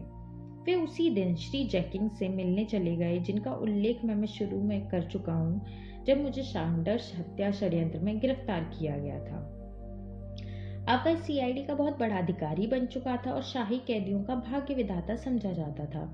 हमारे विषय में हर बात का फैसला वही करता था। पिताजी उसके पास गए और बहुत समय तक उससे बहस करते रहे। वह पिताजी से कहता कि तुम्हारा बेटा एक खतरनाक ढंग का विद्रोही है और उसे किसी प्रकार की रियायत नहीं हो सकती। इस पर पिताजी ने उससे कहा कि तुम्हारे पास उसके विरुद्ध कोई प्रमाण है तो उस पर मुकदमा चलाओ, किंतु तुमने उसे एक ऐसे कानून के अधीन नजरबंद किया है जहाँ किसी मुकदमे की जरूरत नहीं है, जिसका अर्थ स्पष्ट है कि वह सर्वदा निर्दोष है और तुम प्रतिशोध की भावना से उसे जेल में बंद रखना चाहते हो। पिताजी की इन बातों से जैकिंस को एक और जरा झंझोड़ दिया। उसने मेज पर एक मोटी फाइल पड़ी हुई थी, उसे पिताजी की ओर फेंकते हुए कहा, वेल महाशय, you do not deserve to be called a father, you do not know what your son has been doing, see this file. यानी महाशय, तुम्हें पिता कहलाने के योग्य नहीं हो। तुम्हें कुछ मालूम नहीं कि तुम्हारा बेटा क्या करता है। तनिक इस फाइल को देखो। पिताजी ने इस फाइल को थोड़ा सा ही देखा कि जैकिंस ने वह उनके हाथ से लेकर कहा कि इट्स कॉन्फिडेंशियल, यानी गुप्त है। किंतु वह जो कुछ देख सके वह मेरे कुछ पत्र थे, कुछ मेरे हाथ से लिखे इश्तिहार थे जो मैंने कॉलेज के बोर्ड पर लगाए थे, कुछ सीआईडी की मेरे विरुद्ध रिपोर्ट थी जो जेकिंस ने पिताजी को ना पढ़ने दी। पिताजी और जेकिंस के मध्य बातचीत का यह परिणाम हुआ कि जेकिंस इस बात के लिए तैयार हो गया कि यदि पंजाब विश्वविद्यालय के अधिकारी मेरी परीक्षा के लिए विशेष व्यवस्था करने को तैयार हो जाए तो सरकार इसकी अनुमति दे देगी। वह यह बात भी मान गए कि पिताजी परीक्षा की तैयारी के लिए जो पुस्तकें भेजेंगे वह मुझे दे दी जाएंगी। इसके बाद पिताजी ने विश्वविद्यालय के अधिकारियों का दरवाजा खटखटाना शुरू कर दिया। इन दिनों पिताजी के कई मित्र विश्वविद्यालय सेनेट और सिंडिकेट के सदस्य थे। उनके माध्यम से विश्वविद्यालय के अधिकारियों को कहलवाया गया। पहले तो उन्होंने भी अपनी कठिनाइयां बयान करनी शुरू कर दी और कहा कि केवल एक व्यक्ति के अलग परीक्षा केंद्र बनाना कठिन होगा। किंतु जब उन्हें पता चला कि यह एक विशेष प्रकार का विद्यार्थी और सरकार की भी इसमें रुचि है कि वह परीक्षा में बैठे, तो उन्होंने प्रबंध करना मान लिया। एक विशेष केंद्र मेरे लिए बनाने का फैसला लिया गया। पिताजी की इस दौड़ धूप का परिणाम यह हुआ कि एक दिन दोपहर के 2-3 कैदी पुस्तकें, कॉपियां, पेंसिल और स्याही की दावत लिए मेरे कमरे में पहुंच गए। यह सब सामान पिताजी ने भिजवाया था। मुझे उस समय तक पता न चला था कि मुझे परीक्षा देने की अनुमति दे दी गई है। थोड़ी देर बाद जेल का एक डिप्टी आया और उसने मुझे बताया कि यह सब सामान मेरे घर से आया है और सरकार ने मुझे परीक्षा में बैठने की अनुमति दे दी है। मेरे लिए यह एक विचित्र असमंजस की स्थिति पैदा हो गई। मैं परीक्षा का ख्याल अपने दिमाग से निकाल चुका था। अब अकस्मात नए सिरे से परीक्षा की बात सोचनी पड़ गई। इसमें संदेह नहीं कि जेल में पढ़ने के लिए बहुत समय था। मैं सारा दिन पढ़ सकता था, किंतु वातावरण अधिक वांछनीय न था। कैद खाना मनुष्य के मानसिक संतुलन को कभी कभी बिगाड़ देता था। परीक्षा की तैयारी के लिए तो बहुत ही शांतिपूर्ण परिस्थितियों की जरूरत है। साथ ही किसी ऐसे व्यक्ति की सहायता और परामर्श की भी जरूरत है जो किसी मुश्किल को सुलझाने में सहायक सिद्ध हो सके। जेल में यह कुछ भी प्राप्त न था। मैं था और मेरी पुस्तकें थी, किंतु अब निकलने का कोई रास्ता न था। मैं चाहता या ना चाहता मुझे हर हालत में परीक्षा में बैठना था। इस ख्याल से मैं अपने काम में जुट गया, किंतु इसी मध्य कुछ ऐसी घटनाएं भी हुई जो काफी परेशान करने वाली थी, जिनके कारण तबीयत उचाट हो रही थी। चंद्रशेखर आजाद और भगत सिंह। यह मैं 1931 की घटनाओं को उल्लेख कर रहा हूँ। इन दिनों राजनीतिक गतिविधियां अपने यौवन पर थीं। यद्यपि हम लोग जेल में थे, किंतु वहां पढ़ने को समाचार पत्र तो मिल जाते थे और पत्रों में सब कुछ प्रकाशित हुआ करता था। किसी प्रकार की कोई पाबंदी ना थी, इसलिए जेल में रहते हुए भी हमें पता होता था कि बाहर क्या हो रहा है और इन घटनाओं से उस समय के हालात का कुछ अनुमान लगा करते थे। इस समय के हालात का कुछ अनुमान लगा सकते थे। मेरी गिरफ्तारी 10 फरवरी 1931 को हुई थी। इसके 17 दिन बाद यानी 27 फरवरी 1931 को इलाहाबाद के एल्फ्रेड पार्क में पुलिस के साथ एक मुठभेड़ में चंद्रशेखर आजाद शहीद हो गए थे। जब हमने जेल में यह खबर पढ़ी तो अत्यंत दुख हुआ। विगत 10-15 वर्षों से हमारे देश में जो क्रांतिकारी आंदोलन चल रहे थे वह श्री चंद्रशेखर आजाद उनकी अंतिम निशानी थे। विगत 2-3 वर्षों में जो त्रिमूर्ति इस आंदोलन को चला रही थी उसमें भगवती चरण पहले ही शहीद हो चुके थे। भगत सिंह को षड्यंत्र केस में फांसी की सजा हो चुकी थी। केवल चंद्रशेखर आजाद शेष रह गए थे जो इस आंदोलन को पुनर्जीवित कर सकते थे, किंतु अंततः वह भी पुलिस की गोली का निशाना बन गए। उनके एक साथी ने उनके साथ द्रोह किया और पुलिस को सूचना दे दी कि वह अल्फ्रेड पार्क में बैठे हैं। पुलिस ने उसे आकर घेर लिया। पुलिस को देखते ही आजाद ने अपनी पिस्तौल निकाली, किंतु इससे पूर्व कि वह पुलिस को गोली चलाते, पुलिस ने उन पर गोली चला दी और वह वहीं ढेर हो गए। उस समय उनकी गिरफ्तारी के लिए पुलिस ने 50,000 रुपए का इनाम रखा हुआ था, किंतु आजाद कहा करते थे, दुश्मन की गोलियों का हम सामना करेंगे, आजाद ही रहे हैं, आजाद ही रहेंगे। उनकी कहानी यही खत्म नहीं होनी चाहिए। आजाद का एक आदर्श जीवन था। यही कारण है कि वे इतनी समय पुलिस की निगाहों से बचे रहे, किंतु खेद है कि उनके देशवासियों ने उनका वह सम्मान नहीं किया जो होना चाहिए था। आजाद का जीवन एक ऐसा पवित्र जीवन रहा है जिसका इस देश के एक एक बच्चे को पता होना चाहिए। हम अपने बच्चों को दूर देशों के वीरों की गाथाएं तो पढ़ाते हैं, किंतु अपने ही देश के सूरमाओं के विषय में कुछ बताने की कोशिश नहीं करते। यही कारण है कि हमारे बच्चों के दिलों में देशभक्ति की वह भावना पैदा ही नहीं होती जो होनी चाहिए। चंद्रशेखर आजाद के राजनीतिक जीवन का आरंभ 1921 में हुआ था, जब उनकी आयु अभी 14-15 वर्ष की थी। महात्मा गांधी का अवज्ञा आंदोलन चल रहा था। आजाद के कुछ दूसरे लड़कों से मिलकर संस्कृत कॉलेज वाराणसी पर पिकेटिंग किया करते थे। वे गिरफ्तार हो गए। अल्पायु होने के कारण 15 बैतों की सजा का आदेश हुआ। उस समय आजाद का पूरा नाम चंद्रशेखर तिवारी था, किंतु जब अदालत ने उनका नाम और ठिकाना पूछा तो आजाद ने उत्तर दिया, नाम आजाद, घर का पता जेल खाना, बाप का नाम स्वाधीन। दंड अधिकारियों ने उन्हें 15 बैंत का दंड दिया और जेल भेज दिया। वहां उन्हें एक टकटकी से बांधकर 15 बैंत मारे गए। हर बैंत के साथ वे कहते थे, भारत माता की जय, महात्मा गांधी की जय। 15 बैंतों ने उनके शरीर को छलनी कर दिया। उसमें से खून निकलने लगा। जब 15 बैंत जेल से चलने लगे तो उस समय के नियमानुसार उन्हें 3 आने के पैसे दे दिए। जब आजाद ने यह जेलर के मुंह पर मारे और वहां से चला गया, उस दिन से उसके दिल में प्रतिशोध की आग भड़क उठी। उसने फैसला कर लिया कि इस सरकार से बदला जरूर लेना है। जब तक जीवित है, अपने जीवन का एक एक क्षण ब्रिटिश सरकार के विरुद्ध घृणा फैलाने और घृणा को मूर्त रूप देने में लगा देगा। थोड़े ही समय बाद उनका संपर्क काकोरी के शहीद पंडित राम प्रसाद बिस्मिल के साथ हो गया। राम प्रसाद बिस्मिल पर आर्य समाज का बहुत अधिक प्रभाव था। वे एक सच्चे ब्रह्मचारी के जीवन बिताते थे, न मांस खाते थे, न शराब पीते थे, न सिगरेट का ही प्रयोग करते थे। प्रातः शाम खूब व्यायाम करते थे। वे अपने शरीर के बड़े बड़े क्रांतिकारी कार्यों के लिए तैयार करते थे। यही कुछ चंद्रशेखर आजाद ने उनसे सीखा था। जब उसने एक बार यह फैसला कर लिया कि उसने अपना जीवन देश के लिए बलिदान देना है, तो फिर उसे कभी ना कभी अपनी चिंता हुई, ना अपने परिजनों की चिंता हुई। आजाद की देशभक्ति तथा अपने साथियों से उसकी वफादारी किस सीमा तक पहुंची थी, इसका कुछ अनुमान एक घटना के द्वारा लगाया जा सकता है। एक बार किसी ने स्वर्गीय गणेश शंकर विद्यार्थी से कहा कि आजाद की माता पिता की आर्थिक स्थिति बहुत अच्छी नहीं है, उनके पास 2 समय की रोटी भी नहीं है। एक दिन जब आजाद विद्यार्थी जी से मिलने आए तो विद्यार्थी जी ने उन्हें 200 रुपए दिए और अपने माता पिता को भिजवा दे। आजाद ने वह रुपया अपनी पार्टी को दे दिया। कुछ समय बाद जब आजाद ने उत्तर दिया, विद्यार्थी जी, मेरे माता पिता को कभी न कभी कुछ खाने को मिल जाता है, किंतु मेरी पार्टी के कई नौजवान ऐसे हैं जिन्हें कई बार बिल्कुल ही भूखे रहना पड़ता है।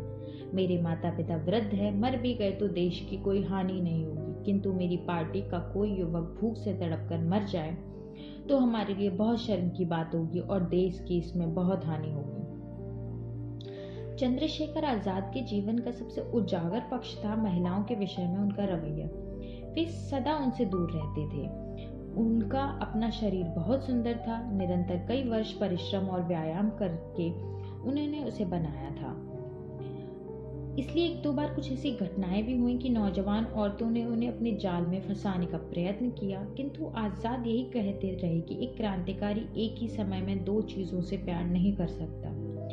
वह अपने देश से प्रेम करें या किसी युवती से। देश के प्रेम करना है तो उसके लिए सब कुछ बलिदान करना पड़ेगा।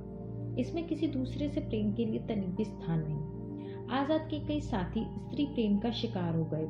इसके कारण उनकी पार्टी को हानि पहुंची, किंतु आजाद ऐसे लोगों को कभी क्षमा करने को तैयार नहीं होते थे जो किसी स्त्री के कारण अपनी पार्टी को क्षति पहुंचाते थे। अपने एक ऐसे साथी को वह एक बार गोली से उड़ाने को तैयार हो गए थे। वे अपने किसी साथी से इस प्रकार का नैतिक दौर्बल्य सहन करने की कदापि तैयार नहीं थे। अपने खर्चों के विषय में भी आजाद बहुत सचेत थे। उनका यह दृष्टिकोण था कि उन्हें जो भी रुपया मिलता है वह लोग उन्हें इसलिए देते हैं कि ये क्रांतिकारी युवक अपना सारा समय देश के लिए लगाते हैं और कोई काम नहीं करते, इसलिए उनके गुजारे के लिए इधर उधर से रुपया मिल जाता है। यह किसी प्रकार की फिजूल खर्ची पर नहीं लगाना चाहिए। चूंकि आजाद पार्टी के नेता थे, अतः रुपया भी वे अपने पास ही रखते थे, स्वयं ही अपने साथियों में बांटते थे। आज के हालात तो कुछ और ही हैं। कोई जमाना था, विशेषतः उन दिनों लाहौर में सैंडर्स की हत्या हुई थी, या विधानसभा में बम फेंका गया था, या उन दिनों आजाद अपने हर साथी को, किंतु उनके कुछ ऐसे भी थे, भगत सिंह, जिन्हें सिनेमा देखने का शौक था। वे आजाद से पैसे मांगते, आजाद उन्हें साफ इनकार कर देते, कह देते जो कुछ जनता तुम्हें देती है वह तुम्हें अपने खून से वापस करना होगा। सिनेमा एक अय्यासी, एक क्रांतिकारी के लिए उचित नहीं, किंतु फिर भी देखने वाले देख ही लेते थे। भगत सिंह और आजाद ये दोनों चिरकाल तक देश के क्रांतिकारी आंदोलन पर छाए रहे। दोनों का एक ही लक्ष्य था, किंतु दोनों की कार्य पद्धति और सोचने का ढंग कुछ भिन्न था। कारण यह था कि भगत सिंह ने यद्यपि विश्वविद्यालय में कोई विधिवत डिग्री प्राप्त ना की थी, फिर भी उन्हें विश्व के इतिहास और राजनीति का अध्ययन किया था। चंद्रशेखर ने स्कूली शिक्षा समाप्त करने के बाद अपनी शिक्षा की ओर ध्यान नहीं दिया था। जब 14-15 वर्ष की आयु में उन्हें बैंत की सजा हुई, तो उसके बाद उन्होंने अपना जीवन देश के लिए बलिदान करने का संकल्प कर लिया था, और जब तक जीवित रहे उन्होंने सिवाय अपने देश के कुछ और सोचा ही नहीं। भगत सिंह भी अपने देश का दीवाना था। एक दृष्टि से वह जो कुछ कर गया वह कोई दूसरा क्रांतिकारी ना कर सका, परंतु भगत सिंह और आजाद में एक अंतर था। आजाद अत्यंत कठोर व नीरस वृत्ति का नवयुवक था। भगत सिंह जीवन का आनंद प्राप्त करना चाहते थे। उसे संगीत से भी प्रेम था, फिल्म देखने का भी शौक था, उपन्यास पढ़ने का भी शौक था। यह सब होते हुए वह अपने स्वभाव को देश के प्रति अपने कर्तव्यों के मार्ग में नहीं आने दे रही। मुझे स्मरण है, इन दिनों में जब किसी नवयुवक को क्रांतिकारी दल में शामिल करना होता था तो उसे कुछ पुस्तकें पढ़ने को दी जाती थी। लेखमाला के शुरू में मैं ऐसी कुछ पुस्तकों का उल्लेख भी कर चुका हूँ जो हंसराज वायरलेस और दुर्गादास खन्ना ने मुझे पढ़ने को दी थी। इसमें सोवियत क्रांति के संबंध में एक उपन्यास था, वीरा द नाहिलिस्ट भी था। इसमें रूसी क्रांति की कहानियां दी गई थी। इसमें लेखक ने लिखा है कि जो नवयुवक व युवतियां रूसी क्रांति में भाग लिया करते थे उन्हें पहले एक शपथ लेनी पड़ती थी। वह शपथ इस प्रकार थी, to strangle whatever nature is in me, neither to love nor to be loved, neither to pity nor to be pitied। अर्थात मेरे मन में जो भावनाएं हैं उन्हें कुचल देना, न प्यार करना न प्यार करवाना, न दया करना न दया करवाना। आजाद और भगत सिंह ने इन आदर्शों का पालन किया। दोनों नवयुवक थे। भगत सिंह तो रंग रूप में भी अधिक आकर्षक थे। भगत सिंह ने निरंतर व्यायाम करके अपने पर नियंत्रण करके अपने शरीर को कुछ ऐसा बना लिया था कि कई बार महिलाएं उनकी ओर खिंची चली आती थीं। जब उन्हें पता चला कि किसी महिला की नीयत इनके प्रति खराब है तो वे भाग जाते। इस प्रकार की एक घटना उनके जीवन में प्रसिद्ध है। थमरपुरा के ठाकुर मखलान सिंह के परिवार में इनकी बहन रहती थी, जिसे आजाद जीजी कहा करते थे। एक दिन जीजी की एक सहेली रात के समय जब सब सो गए तो वह चुपके से आजाद की चारपाई पर आकर बैठ गई। आजाद उठ बैठे और उससे कुछ दूर हटकर बैठ गए। कुछ देर दोनों मौन रहे। आजाद ने समझा संभवतः वह जीजी से मिलने आई है और जीजी आ रही है, परंतु कुछ देर प्रतीक्षा करने के बाद वह ना आई तो आजाद ने इस महिला से पूछा कि यहाँ क्यों आई हो। वह महिला आजाद के भोलेपन पर मुस्कुराई और उसकी ओर बढ़ी, परंतु जो वह उसकी ओर बढ़ती जाती थी आजाद पीछे हटते जाते। अंत में जब पीछे हटने का स्थान न रहा तो आजाद ने उस महिला से कहा यदि वह यहाँ से नहीं हटेगी तो वह वहां से चला जाएगा। इस पर महिला ने कहा कि यदि वह उसकी बात नहीं मानेगा तो वह शोर मचाकर लोगों को उठा देगी और उन्हें बदनाम कर देगी। परंतु आजाद पर इसका कोई प्रभाव नहीं पड़ा। जब उसने देखा कि वह महिलाएं नहीं रुक रही तो उसने अपनी छत से छलांग लगाकर नीचे कूद पड़े और वहां से भाग गए। इस प्रकार की एक दो घटनाएं उनके जीवन में हुई, परंतु इन पर किसी का भी प्रभाव न पड़ा। वे सदा कहते रहते थे कि एक क्रांतिकारी को स्त्री, शराब और सिगरेट से दूर रहना चाहिए। ये तीनों वस्तुएं किसी भी समय उनका बेड़ा गर्क कर सकती हैं। भगत सिंह से प्रेम करने वाली युवतियों की भी कमी न थी और यह भाग्य की विडंबना देखी। प्यार का क्रम उस समय शुरू हुआ जब राष्ट्रीय सभा केंद्रीय असेंबली में बम फेंकने के बाद वह हीरो के रूप में संसार के सामने आया।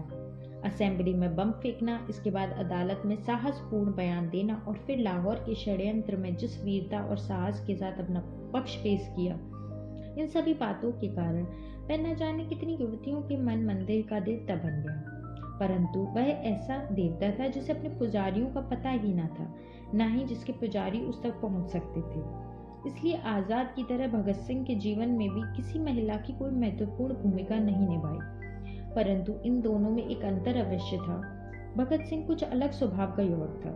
संगीत से भी उसे प्रेम था, फिल्म देखने का शौक था। वह जब किसी अच्छी फिल्म का विज्ञापन देखता तो उसे देखने का मन कराता। परंतु कई बार प्रश्न उत्पन्न होता कि पैसे कहाँ से आए, क्योंकि आजाद को इन बातों के प्रति कोई रुचि न थी। वे ब्रह्मचारी थे, जैसे कि उनके साथी इन्हें बुलाया करते थे। इसलिए आजाद सारा हिसाब किताब अपने पास रखते ताकि कोई अपव्यय न हो। इन्हें यह भी पसंद न था कि इनके साथी सिनेमा देखने जाएं। वे कहा कहते थे कि तुम सब एक दिन सिनेमा में बैठे बैठे पकड़े जाओगे और मैं तुम्हारी प्रतीक्षा करता रहूंगा। परंतु भगत सिंह को यह बात पसंद नहीं आती थी। वह समझता था कि जितने जीवित रहना है हंसते खेलते रहो, मौत से पहले ही क्यों मर जाए। इसलिए वह किसी न किसी प्रकार आजाद को मनाकर उनसे फिल्म देखने की अनुमति ले लेते। इस प्रकार की एक घटना उन दिनों हुई जब वे सैंडर्स को मारने के लिए आजाद के साथ लाहौर आए हुए थे। एक दिन की बात है कि आजाद, भगत सिंह और उनके कुछ साथी लाहौर में एकत्रित हुए। वे लाला लाजपत राय की मृत्यु का बदला लेने के लिए लाहौर आए हुए थे। नगर में घूमते घूमते भगत सिंह ने एक फिल्म का विज्ञापन देखा। वह फिल्म देखना चाहता था, परंतु उसकी और उसके साथी के पास केवल 4 आने ही थे। इन दिनों आजाद अपने साथियों को 4 आने प्रतिदिन खाना खाने के लिए दिया करते थे। भगत सिंह ने सोचा कि यदि खाना खा लिया तो फिल्म नहीं देख सकेगा, यदि फिल्म देख ली तो खाना नहीं खा सकेगा। उसे यह भी भय था कि आजाद नाराज होंगे कि फिल्म देखने के लिए 4 आने नष्ट क्यों कर दिए। परंतु इनकी फिल्म देखने की इच्छा इतनी प्रबल थी कि वे रुक ना सके और फिल्म देखने चले गए। बाद में आजाद को आकर बता दिया कि उसने फिल्म क्यों देखी। इसका कुछ संबंध अमेरिका के स्वतंत्रता संग्राम से था, इसलिए वह इसे देखना चाहता था। आजाद ने उसे डांट तो दिया कि क्रांतिकारी नवयुवक को इस तरह की अय्याशी की अनुमति नहीं दी जा सकती, और कह दिया कि फिर कभी सिनेमा देखने ना जाए, क्योंकि वहां कई बार सीआईडी घूमती रहती है। परंतु यह कहकर भगत सिंह के हाथ में 4 आने रख दिए कि वह पहले जाकर खाना खाए। भगत सिंह के मन में आजाद के प्रति कितना प्रेम था कि इसका अनुमान एक और घटना से लगाया जा सकता है। जिस दिन भगत सिंह ने असेंबली में बम फेंका था, आजाद उस दिन आगरा में थे। जब इन्होंने समाचार पत्रों में भगत सिंह का फोटो देखा तो सामने रख कर इतनी देर तक उसकी ओर देखते रहे और फिर उनकी आंखों से आंसुओं की धारा बहने लगी। यह प्रथम अवसर था जब किसी ने उनकी आंखों में आंसू देखे। परंतु आजाद अनुभव करते थे कि भगत सिंह ने एक भारी बलिदान दिया है, अब वह वापस नहीं आएगा और आजाद की और उसकी मुलाकात संभवतः इस जीवन में न हो सके। इस विचार ने उन्हें कुछ परेशान कर दिया और वह व्यक्ति जिसके संबंध में यह समझा जाता था कि इनका दिल पत्थर का बना हुआ है, अंततः पिघल गया। परंतु यह कोई दुर्बलता नहीं थी, अपने प्रिय साथी के प्रति प्रेम और विश्वास की अभिव्यक्ति थी। और जहां तक आजाद का संबंध है, इसने भी अंततः भगत सिंह की तरह ही अपने आप को अपने देश के लिए बलिदान कर दिया। प्रत्येक व्यक्ति अपने जीवन में कुछ ऐसी बातें कह जाता है जो उसने कही तो बिना अभिप्राय के होती हैं, किंतु अंत में सच्ची निकलती हैं, और उन्हें याद करके कई बार ऐसा मालूम होता है कि वह व्यक्ति अपने विषय में स्वयं कोई भविष्यवाणी कर रहा है। चंद्रशेखर आजाद ने भी न जाने कितनी बातें अनजाने में कह डाली होंगी, किंतु वे अंततः 100% सत्य सिद्ध हुई हैं। कहते हैं कि एक बार वे और भगत सिंह एक दूसरे से मजाक कर रहे थे कि अंत में किसकी मौत कैसे होगी। मौत इन दोनों के लिए कोई भय नहीं रखती थी, इसलिए वे हंसी मजाक में इसका उल्लेख किया करते थे। एक बार आजाद ने भगत सिंह से कहा कि वह तो किसी सिनेमा घर में पकड़ा जाएगा और बेमौत मारा जाएगा। उत्तर में भगत सिंह ने कह दिया कि उसे मारना तो शायद पुलिस के लिए आसान हो, किंतु आजाद को फांसी पर लटकाने के लिए तो मोटे मोटे रस्से ढूंढने पड़ेंगे, एक उनकी गर्दन के लिए, एक उनके पेट के लिए। इसके बाद आजाद ने पास पड़े पिस्तौल पर हाथ रखकर कहा, इसके होते हुए कौन माई का लाल है जो मुझे गिरफ्तार कर सके। उनके जीवन की इस प्रकार की दूसरी घटना जब पेश आई, जब एक बार वे कुछ लोगों ने उनसे कहा कि अब क्रांतिकारी आंदोलन का विघटन हो चुका है। वे पकड़े गए तो अनिवार्य रूप से फांसी पर लटका दिए जाएंगे। क्यों नहीं वे रूस चले जाते, उनके उस देश से निकलने की व्यवस्था कर दी जाएगी। इस पर आजाद ने उत्तर दिया, रूस फूस की बातें मुझसे मत करो। मेरा शरीर भारत की मिट्टी से बना है और मैं भारत की स्वतंत्रता के लिए शत्रु से लड़ता लड़ता इसी देश की धरती पर मरकर इसी की धूल में मिल जाऊंगा। इन दो घटनाओं का महत्व हम इस घटना से लगा सकते हैं जो 27 फरवरी 1931 को इलाहाबाद के एल्फ्रेड पार्क में हुई। आजाद उस दिन पुलिस के साथ लड़ते लड़ते शहीद हो गए। उन्होंने कहा था कि जब तक उनका पिस्तौल उनके हाथ में है उन्हें कोई गिरफ्तार नहीं कर सकता। उनकी यह भी इच्छा थी कि वे लड़ते लड़ते देश की मिट्टी में मिल जाएं। उनकी ये दोनों मनोकामनाएं उस दिन पूरी हो गईं। उस समय उनकी गिरफ्तारी के लिए 50,000 रुपए का इनाम पुलिस देने को तैयार थी, किंतु उनके अपने ही एक साथी ने उनके साथ द्रोह किया और पुलिस को सूचना दे दी। उस समय क्या हुआ और आजाद किस तरह पुलिस से लड़ते लड़ते शहीद हो गए, इसका उल्लेख आप सुखदेव राज की जुबानी सुने।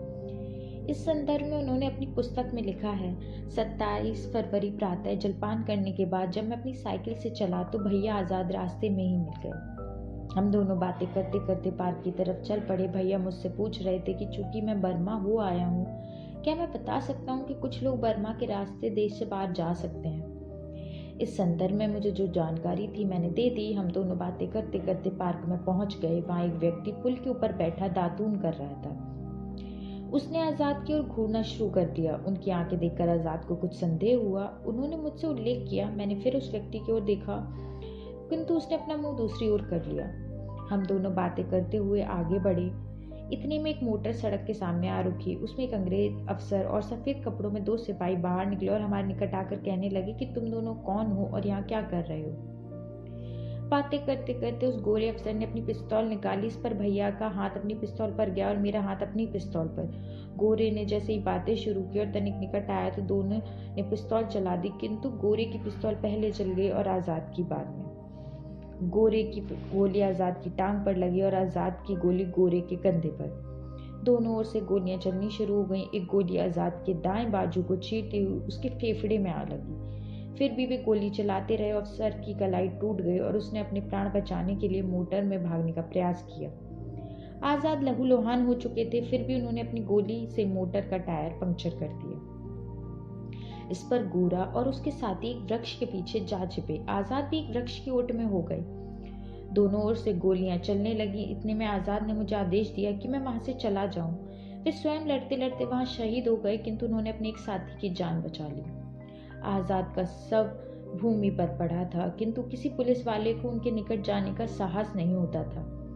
अंततः उसी गोरे ने अपने एक सिपाही से कहा कि उनकी लाश से तनिक दूर जाकर गोली चलाए, तो उसने चला दी। जब पुलिस वालों ने देखा कि उसके उत्तर में आजाद ने गोली नहीं चलाई और उनका शरीर निष्प्राण है, तो वे उसके पास गए और उसके शरीर को एक ट्रक में डालकर ले गए। ये थे इस देश के क्रांतिकारी फौज के सेनापति चंद्रशेखर आजाद। जीवन में वे कहा करते थे कि दुश्मन की गोलियों का हम सामना करेंगे, आजाद ही रहे हैं, आजाद ही रहेंगे। उनका यह दावा था कि उन्हें कोई जीवित गिरफ्तार नहीं कर सकेगा और ठीक ही ना कर सका। उनकी मौत के बाद भी पुलिस उनसे थर-थर कांपती थी। उनके सबके पास आने की किसी की हिम्मत ना होती थी कि कहीं आजाद फिर उठ खड़ा ना हो। उनकी मृत्यु का समाचार सारे इलाहाबाद में बिजली की तरह फैल गया, किंतु इससे पूर्व कि लोग जमा होकर पुलिस से उनके शव की मांग कर सके, उसने इनका अंतिम संस्कार कर दिया। किसी न किसी तरह स्वर्गीय श्री पुरुषोत्तम दाल टंडन और श्रीमती कमला नेहरू को पता लग गया कि यह संस्कार हो रहा है। वे कुछ अन्य लोगों को लेकर वहां पहुंच गए। संस्कार तो हो चुका था। उन्होंने स्वतंत्रता संग्राम के उस वीर सेनानी की अस्थियां जमा करने का प्रबंध किया ताकि उनका कोई सम्मान किया जा सके। 2-3 दिन बाद इलाहाबाद में एक बहुत बड़ी सभा हुई, जिसमें श्री पुरुषोत्तम दास और कमला नेहरू ने भी आजाद को श्रद्धांजलि भेंट की। इस सभा में भाषण देते हुए प्रसिद्ध क्रांतिकारी श्री सचिंद्रनाथ सान्याल की धर्मपत्नी ने कहा, खुदीराम बोस की भस्मी को लोगों ने तावीज़ में रखकर अपने बच्चों को पहनाया था ताकि उनके बालक भी खुदीराम बोस की तरह वीर बन सके। मैं इसी भावना से आज़ाद की रात की चुटकी लेने आई हूँ। इसके बाद लोगों ने इस भस्मी चुटकी लेकर अपने माथे पर लगानी शुरू कर दी। कठिनाई से थोड़ी सी बची जो इलाहाबाद में त्रिवेणी में बहाई जा सकी। आज़ाद के शहीद होने की खबर मैंने जेल में सुनी थी। कौन भारतीय है जिसे उस समय उसकी मृत्यु से चोट न पहुंची हो? इसी के साथ कौन भारतीय है जिसका सिर उस समय गर्व से ऊंचा न हो गया हो? आज इस घटना को पूरे 45 वर्ष हो चुके हैं। अपने तप और त्याग से उन्होंने अपने कई साथियों को प्रभावित किया था। उनमें से एक दुर्गा देवी थी जिन्हें सब प्यार से दुर्गा भाभी कहते थे। दुर्गा अपने असली रूप में। चंद्रशेखर आजाद का उल्लेख करते हुए मैंने श्री भगवती चरण की धर्म पत्नी श्रीमती दुर्गा देवी का उल्लेख किया है। उन्हें हम लोग दुर्गा भाभी के नाम से ही पुकारा करते थे। उन पर 3 व्यक्तियों का बहुत प्रभाव था। एक उनके पति श्री भगवती चरण का, दूसरे भगत सिंह का और तीसरे चंद्रशेखर आजाद का। संयोगवश ये तीनों ही 1927 से 1928 से लेकर 1930 और 1931 के तक किसी न किसी रूप में इस क्रांतिकारी आंदोलन पर प्रभावी होते रहे। भगवती चरण सबसे पहले शहीद हुए, आज़ाद उनके बाद और भगत सिंह सबसे अंत में। इन तीनों में से किसी का भी स्वाभाविक मृत्यु प्राप्त नहीं हुई। आज़ाद क्रांतिकारी दल में 2 महिलाओं को शामिल करने के विरुद्ध थे। महिलाओं के कारण 1-2 घटनाएं ऐसी हो चुकी थी जिन्होंने पार्टी को झिझोड़ दिया था, इसलिए आज़ाद नहीं चाहते थे कि किसी महिला को क्रांतिकारी दल में शामिल किया जाए। किंतु 2 महिलाएं के लिए उनके मन में अगाध आदर था और उनका बहुत अधिक सम्मान करते थे। एक सुशीला दीदी और दूसरी दुर्गा भाभी। सुशीला की उस समय तक शादी नहीं हुई थी, किंतु वह बहुत ऊंची नैतिकता की मालिक थी। उनके विरुद्ध कभी किसी प्रकार की शिकायत नहीं मिली थी। दुर्गा देवी विवाहित थीं, उनका एक बच्चा भी था और उनके पति देव भी इसी काम में लगे हुए थे, अतः उनके विषय में भी किसी प्रकार की आशंका न थी। इसलिए आज़ाद ने इन दोनों को क्रांतिकारी पार्टी में शामिल करने का अनुमति दे दी। इस देश में क्रांतिकारी आंदोलन का इतिहास साक्षी है कि इन दोनों ने अपनी भूमिका अत्यंत वीरता से निभाई है। पाठक इससे पूर्व पढ़ चुके हैं कि जब सैंडर्स की हत्या के बाद भगत सिंह लाहौर से निकलना चाहते थे, उस समय दुर्गा भाभी ने ही उनका साथ दिया था। वहीं आपको अब खतरे में डालकर उन्होंने कलकत्ता तक गई थीं और उन्हें सुशीला के सुपुर्द कर दिया था। सुशीला उन दिनों कलकत्ता के सर छज्जूराम के घर रहा करती थी और उनकी लड़कियों को पढ़ाया करती थी। पुलिस सारे देश में भगत सिंह को तलाश कर रही थी, परंतु सुशीला ने भगत सिंह को अपने पास रखा हुआ था। उस समय इन दोनों देवियों ने मिलकर भगत सिंह को तो बचा लिया। भगत सिंह को ये दोनों अपना भाई समझती थी, इसलिए जब 17 अक्टूबर 1930 को भगत सिंह को फांसी की सजा का आदेश सुनाया गया तो दुर्गा तड़प उठी। उन्होंने कहा कि इसका कुछ न कुछ जवाब तो देना ही चाहिए। पाठकों को स्मरण होगा कि जब चंद्रशेखर आजाद और भगत सिंह बीके दत्त भगत सिंह को जेल छुड़ाने की योजना बना रहे थे, उस समय भगवती चरण जी की मौत के बाद दुर्गा ने कहा था कि उनकी जगह अब वह भगत सिंह को छुड़ाने जाएंगे, किंतु आज़ाद ने उनको साथ ले जाने से मना कर दिया। नहीं तो दुर्गा देवी तो उसके लिए तैयार थी। अब जबकि भगत सिंह को फांसी की सजा सुनाई गई तो दुर्गा यह समझ गई कि भगत सिंह को अब नहीं बचाया जा सकता, किंतु वह इसका बदला जरूर लेना चाहती थी। जिस दिन भगत सिंह को सजा हुई उस दिन दुर्गा देवी और सुखदेव राज दोनों बंबई में थे। दुर्गा ने सुखदेव राज से कहा था कि भगत सिंह को सजा दी गई है और उसका बदला जरूर लेना चाहिए। सुखदेव राज इसके लिए तैयार हो गए। उन दिनों बाबा पृथ्वी सिंह चंद्रशेखर आजाद की जगह इस क्षेत्र में क्रांतिकारी दल के नेता थे। वह दोनों उनके पास गए और परामर्श किया, वह भी उसके लिए तैयार हो गए। फैसला हुआ कि पुलिस कमिश्नर को गोली से उड़ाया जाए।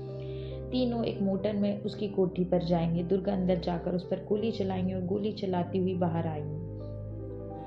पृथ्वी सिंह और सुखदेव राज बाहर खड़े उनकी प्रतीक्षा करेंगे। जब कोई दुर्गा को गिरफ्तार करने लगेगा तो यह उस पर गोली चला देंगे और दुर्गा बाहर खड़ी मोटर पर बैठकर चली जाएगी। सारी योजना के अनुसार जब ये तीनों कमिश्नर की कोठी पर पहुंचे तो उन्होंने देखा कि पुलिस का पहरा इस पर कड़ा है कि अंदर जाना कठिन है और यदि दुर्गा अंदर चली भी गई तो बाहर ना आ सकेंगी। इस पर बाबा पृथ्वी सिंह ने कमिश्नर पर हमला करने का ख्याल छोड़ दिया, किंतु दुर्गा उस समय असली दुर्गा के रूप में उनके सामने खड़ी थी।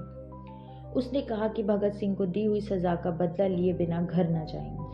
वह अपने बच्चे को किसी रिश्तेदार के घर छोड़ आई थी, अब आयु भर उसकी देखभाल करे, क्योंकि दुर्गा शायद अब वापस न आए। जब बाबा पृथ्वी सिंह ने देखा कि दुर्गा नहीं मानती, तो उन्होंने लेमिंगटन रोड पुलिस थाना के बाहर गाड़ी ले जाकर खड़ी कर दी। कुछ देर बाद एक मोटर वहां आई, जिसमें 2 अंग्रेज पुरुष और एक महिला बाहर निकली। जो ही वह अपनी मोटर से बाहर आए, एक तो पग चले कि बाबा पृथ्वी सिंह ने आदेश दिया, शूट। इस पर दुर्गा और सुखदेव राज ने गोलियां चलानी शुरू कर दी। एक गोली एक अंग्रेज को लगी, से जमीन पर लेट गए। इतने में अंदर से पुलिस आई, उसने भी गोलियां चलानी शुरू कर दी। ये मोटर लेकर वहां से भाग निकले। थोड़ी दूर तक पुलिस ने इनका पीछा किया, किंतु उनका ड्राइवर अधिक होशियार था, वह निकल गया और ये पुलिस के काबू में ना आए। पुलिस ने गाड़ी का नंबर नोट कर लिया था। सारी रात यह पता करती रही और प्रातः 5 बजे उस मकान में पहुंच गई जहां दुर्गा सुखदेव राज ठहरे हुए थे।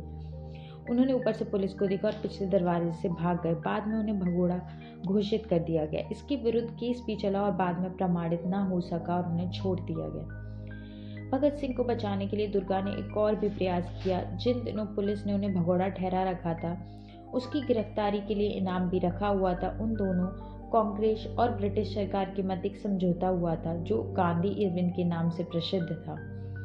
जब दुर्गा को इस बात का पता लगा, तो एक रात वह चुपचाप किसी को बिना बताए गांधी जी के पास पहुंच गई और उन्हें बताया कि वह कौन है। गांधी जी ने समझा कि शायद वह अपनी रिहाई चाहती है और उनको सहायता लेने आई। उन्होंने कहा, तुम आई हो तो पहले अपने आप को पुलिस को सौंप दो, फिर मैं तुम्हारी रिहाई के लिए प्रयास करूंगा। उस पर दुर्गा ने कहा, अपनी रिहाई के लिए नहीं आई हूँ, यह तो भगत सिंह की रिहाई के लिए आई हूँ। वह चाहती है कि जो समझौता उनका सरकार के साथ हो रहा है, उसमें यह एक शर्त रख दी जाए कि भगत सिंह और उनके साथियों को भी रिहा किया जाएगा। गांधी जी ने कहा, वह सब तो हिंसा में विश्वास रखते हैं, मैं उनके लिए कुछ न कर सकूंगा। दुर्गा निराश वापस लौट आई। यह है वह वीरांगना जो आज लखनऊ के एक किनारे बैठी जीवन व्यतीत कर रही है। जो कुछ अपने देश के लिए किया वह बहुत कम लोगों ने किया होगा, किंतु उन्होंने इसका कोई मुआवजा नहीं मांगा, सरकारी पेंशन नहीं चाहिए, अपनी सेवाओं के लिए ताम्र पत्र की मांग नहीं की। जो कुछ किया था अपने कर्तव्य समझकर किया था, उसका मूल्य मांगना वह अपना और अपने देश का अपमान समझती है।